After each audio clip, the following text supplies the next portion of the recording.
आता वळूयात इतरही महाराष्ट्रातल्या महत्त्वाच्या घडामोडींकडे। नागपूर हिंसाचारानंतरची आजची दुसरी सकाळ आहे। औरंगजेबाची कबर हटवण्याच्या हिंदुत्ववाद्यांच्या मागणीवरून वाद निर्माण झाल्यानंतर पेटलेलं नागपूर सध्या शांत आहे।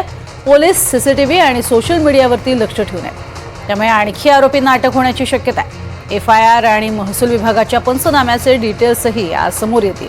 आज संचारबंदी उठवली जाते का याकडेही लक्ष आहेच।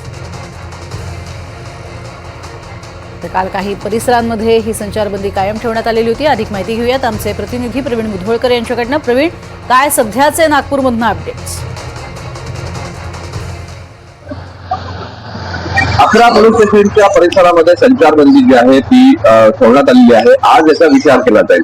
आता 11 पैकी 11च्या 11 ठिकाणी काही आजच्या आज कर्फ्यू उठवला जाणार नाही, पण त्यापैकी म्हणजे ज्या ठिकाणी म्हणजे ज्या ठिकाणी लावायची गरज नव्हती, खबरदारी म्हणून कर्फ्यू ज्या ठिकाणी लावण्यात आला होता त्या ठिकाणी होऊ शकतं की आज कर्फ्यू संचारबंदी उठवली जाईल। या प्रकरणामध्ये आतापर्यंत 66 जणांना अटक करण्यात आलेली आहे आणि या 66 जणांपैकी सगळ्यांना काल कोर्टात करण्यात आले होते आणि कोणालाही जामीन मिळाला नाही। त्यामुळे या लोकांवरती ज्या पद्धतीनं गुन्हे दाखल करण्यात आले, कलम लावण्यात आलेले आहे ते इतकी कडक लावण्यात आलेले आहे की कोणालाही जामीन मिळणार नाही। दुसरीकडे रात्री काही ठिकाणी काही दुकानं उघडले होते, ते दुकानं उघडल्यानंतर गर्दी झाली काही ठिकाणी।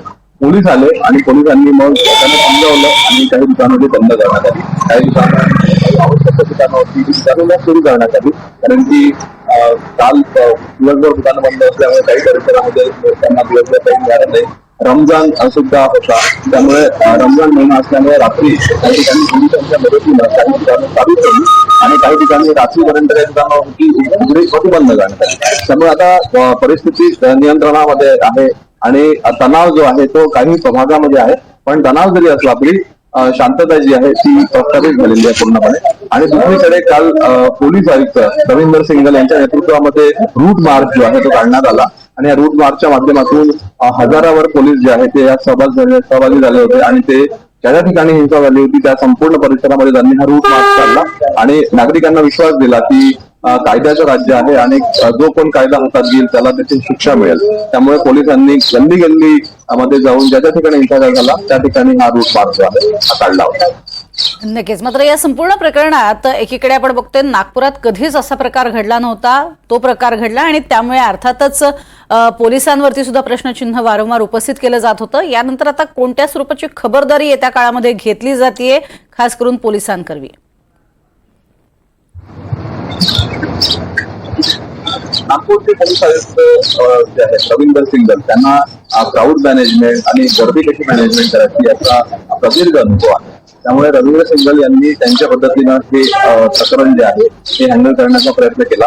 आता आगामी काळामध्ये जे या प्रकरणातले आरोपी आहेत त्या आरोपींचं म्हणणं काय आहे, त्यांचा या गुन्ह्यातला थेट संबंध काय आहे आणि आगामी काळामध्ये ते लोक पुन्हा असं काही करू नये त्यासाठी त्यांच्यावर लक्ष ठेवलं जाणार आहे। आता राहतो आता दुसरा प्रश्न की आगामी काळामध्ये सोशल मीडियावरती वॉच ठेवली जाणार आहे आणि सोशल मीडिया सोबतच इतर जे वादग्रस्त पोस्ट करणारे लोक असतील, भाषण करणारे लोक असतील त्यांच्यावर सुद्धा लक्ष ठेवलं जाणार आहे आणि त्यांना सुद्धा संधी दिली जाणार आहे की याच्या कुठल्याही पद्धतीने वादग्रस्त विधानं करू नका।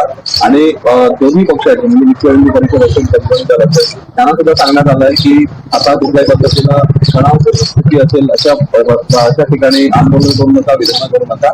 त्यामुळे नागपूर पोलिसांची खरी कसोटी आता आहे की आगामी काळामध्ये कोणीही विधानं करून माध्यमांमधून बाईट देऊन किंवा पक्षपात विधानं करून कोणी आगामी काळामध्ये या ठिकाणी वातावरण बिघडवू नका। त्यामुळे नागपूर पोलीस यात दुहेरी भूमिकेत राहणार आहे। एकीकडे राजकीय नेते, विविध संघटनांचे पदाधिकारी आणि यांना सांगणार आहे की आगामी काळामध्ये शांतता प्रस्थापित ठेवा। नक्कीच। तुर्तास धन्यवाद या संपूर्ण सविस्तर माहितीसाठी प्रवीण।